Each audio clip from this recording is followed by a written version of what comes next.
소품으로 알아채신 분들도 있겠고 핸드폰 문자 같은 화면을 보면 제가 보기로는 2008년이었던 것 같습니다. 그래서 감독님께 왜 약간은 근과거로 돌아가서 이 이야기를 하기로 택하셨는지도 질문하고 싶어요.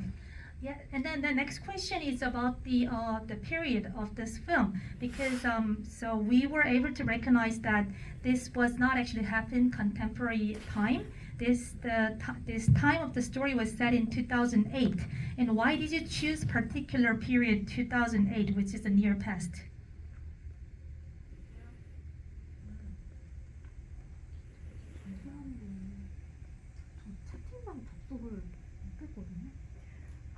혹시 양성인간이라고 카카오톡 오픈 채팅방 접속하셔서 검색을 해보시면 월드타워 GV 아마 검색 가능하실 것 같아요.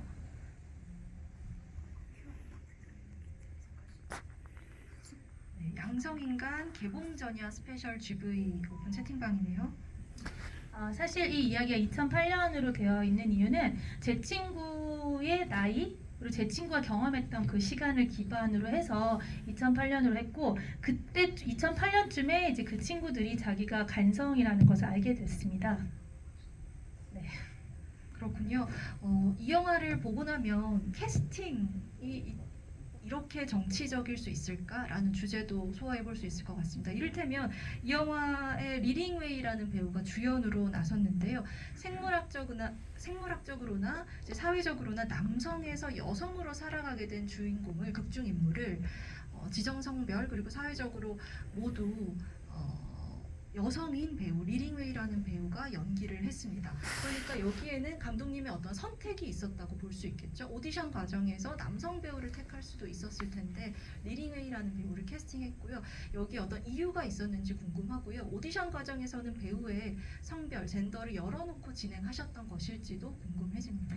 And the next question is about the actor Lee Ling-wei. Lee Ling-wei has such a charming actress. And then what was the process of casting? And also my question is because the story itself is this protagonist was a man and then changed to a woman involuntarily. And then you chose this actor as a woman. Like she's a woman by their designated gender as well as actually biological gender. And is there any reason why you chose the woman for this character? And maybe you didn't have any thoughts about casting a male for this character, or did you just open any possibility in the audition process? So can you just tell us about the casting process and why you chose the woman for this character?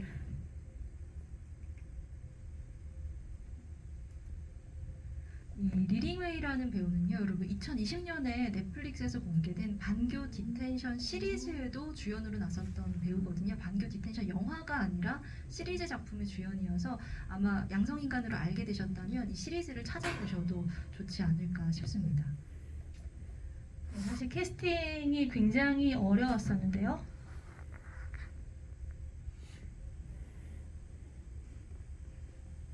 저희가 한 남자, 여자 배우 다 합쳐서 100명 이상을 오디션을 했습니다. 열어놓고 진행을 하셨던 거군요.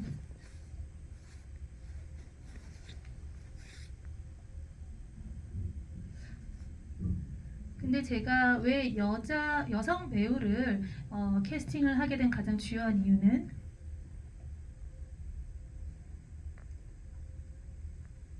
목젖 때문입니다. 아담스. 그렇군요. 이 또한 이 양성인간이란 영화를 구성하는 한 요소가 될 만큼 이 캐스팅의 비하인드도 많은 생각을 하게 하는데요. 왜냐하면은 이 간성인 분들은 목젖이 없다고 합니다. 네. 목젖이 이제 발달하지 않는다고 하는데요. 제가 조사해 본 바에 따르면 맞습니다. 이런 디테일들이 사실은 이 영화에 설득되게 하는가 아닌가를 결정짓게 하기도 하는 요소가 아닌가 싶네요.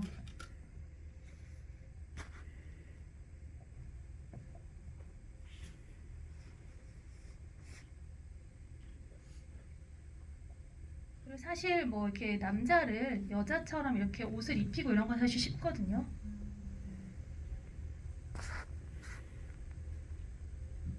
그런데 이게 목젖을 숨기기가 어려웠습니다. 굉장히 또 현실적인 근데 이제 답변을 메이크업으로도 들려주시긴 커버가 하신 안 것 같아요. 되기 때문에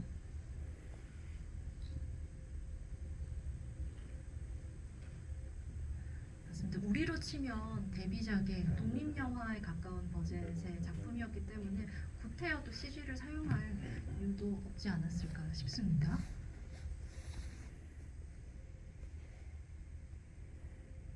그런데 이제 거의 오디션이 끝나갈 무렵쯤에 저희가 이 리링웨이라는 배우를 발견을 했는데요. 굉장히 운이 좋았습니다.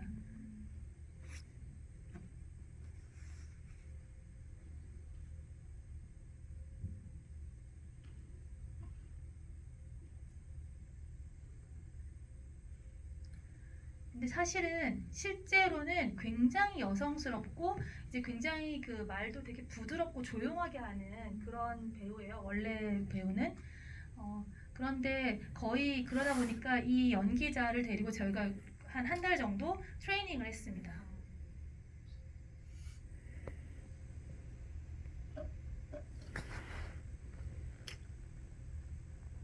그래서 이제 여기 보면 게임하는 장면, 그리고 욕하는 거, 그리고 이렇게 백헌팅이라 해서 어깨를 엄청 이제 그 꾸부정하게 다니고, 그리고 또 이제 여기 자위하는 장면도 있잖아요. 그런 거를 다 이제 트레이닝을 했고, 근데 정말 연기 너무 훌륭하게 역할을 잘 소화해 주었습니다.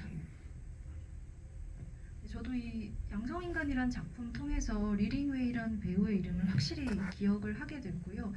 반겨 디텐션에서도 굉장한 호연을 보여줍니다. 아마 여러분들 그 작품을 보셔도 후회하지 않으실 것 같습니다. 그래서 정말 열심히 해줬고 정말 연기를 훌륭하게 해주었습니다. 네, 마지막에 느낌표까지 찍어주셨네요. 네. Thank you. 네. 감독님이 지금 언급해주신 내용 중에 하나 좀 부연해서 질문을 하자면 실환이 되기 전에 그러니까 자기 자신 그대로 학교 생활을 하던 전반부에도 이미 굉장히 등과 어깨가 굽은 모습으로 그래서 또래들과 조금 다른 모습으로 학교를 다니는데요. 이 자세가 필요하다고 생각했던 이유에 대해서도 특히 좀 약간 굽은 모습이 아니라 많이 굽은 포스처로 이 배우를 연출하신 이유도 좀 궁금해지네요. Yeah, since you mentioned about the back hunting, I actually have a question about the back hunting because even before she changed her gender to a woman, when he was Sinan, not the Silan, he was like really badly back hunting. And then his posture was quite phenomenal from the very beginning, even before he became a woman. And were there any reason why he was actually back hunting that badly?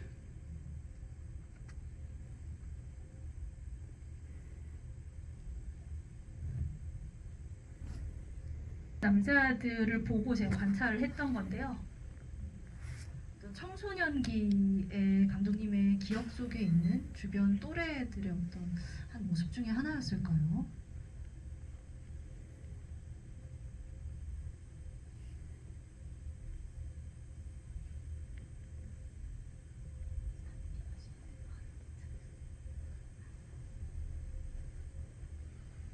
너무 게임을 많이 해서 어깨가 많이 굽어 있었습니다.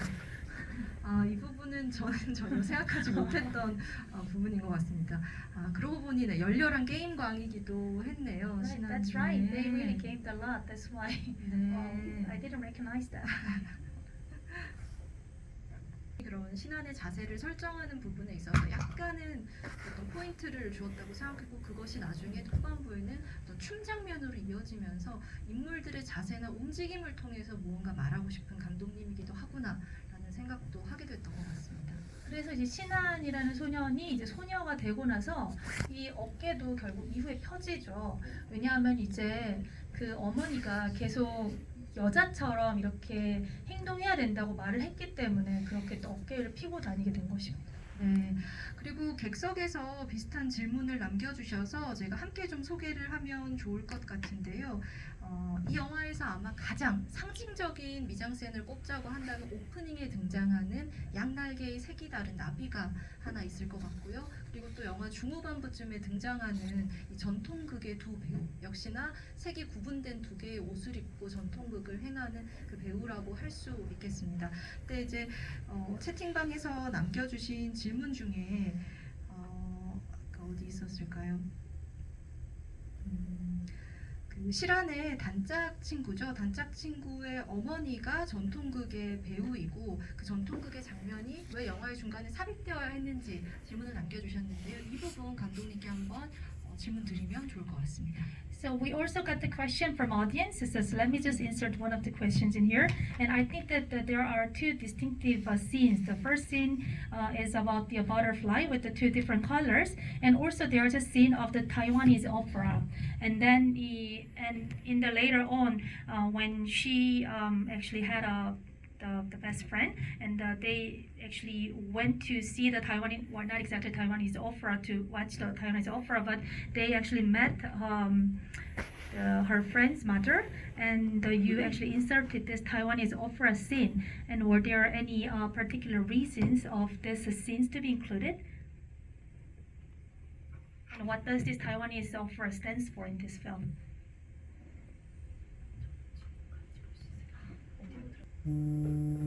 그 원래 오페라 장면 같은 경우는 굉장히 잘 알려진 중국의 전설에서 이제 제가 각색했는데, 이게 버터플라이 러버스라는, 이게 한국 제목은 제가 잘 모르겠는데 버터플라이 러버스라는 그런 이제 그 얘기가 있고, 이게 약간 중국의 로미오와 줄리엣 버전의 이야기라고 합니다.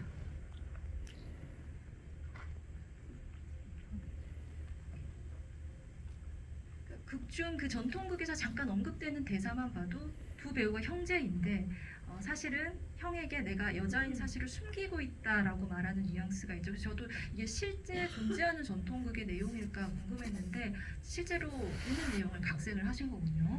네, 그래서 이게 원래 이제 진 왕조 때의 이야기인데요. 이제 그때 당시에 이제 여자들은 학교를 갈 수 없었습니다. 그래서 학교를 가려고 남자처럼 이제 옷을 입었던 거예요. 그래서 물란 같은 그런 이야기죠. 그래서 이제 그 남장을 하고 학교를 갈 수 있었는데요.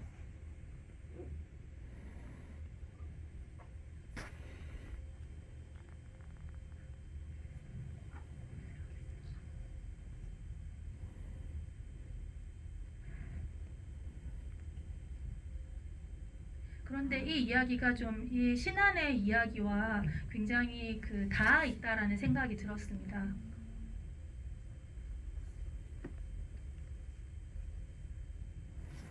아마도 두 사람의 전통극 속 두 사람의 관계가 감독님이 지금 이야기하는 그 시대의 학교 배움터에서 만난 어떤 관계가 아닐까 추측이 되는 부분이네요. 그리고 나비는 자유를 상징하고요.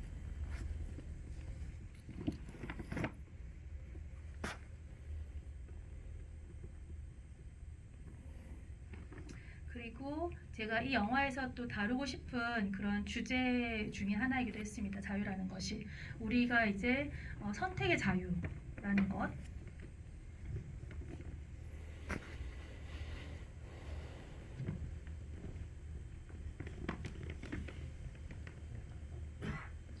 그리고 인권에 대한 이야기도 있고요.